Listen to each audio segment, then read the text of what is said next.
My name is Honorata.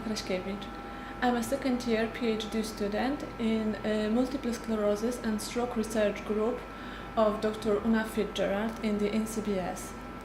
My work is focused on brain cells called oligodendrocytes.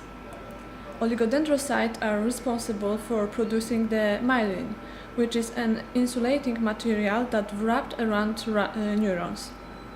This insulation is important because it accelerates the speed at which nerve impulses are transmitted. It is well known that after stroke, brain damage occurs. Damage to neurons is usually noticed by the loss of particular motor function. However, much less is known about the effect of stroke on oligodendrocytes. In my study, I use an oligodendrocyte cell line. To maintain sterility, these cells must be handled and cultured in an aseptic environment. Here I am holding the cells in a laminar flow hood.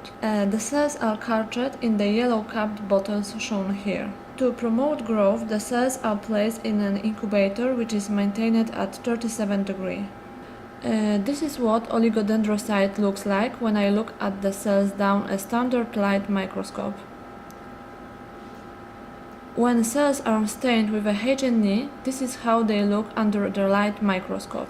These proliferating precursor cells have a typical bipolar morphology.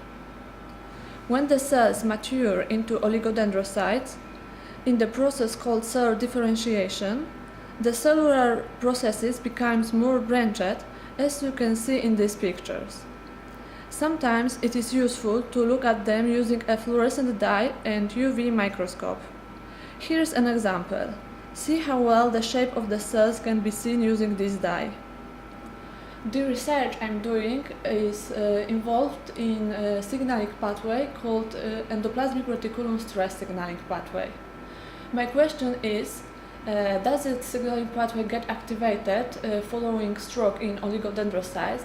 And if it does, is it damaging or even causing the death of these cells? A plasmid called a luciferase reported construct is a commonly used tool to detect the activation of regulatory molecules called transcription factors. Transcription factors' function is to switch on genes. This is a map of the luciferase reported construct I am using.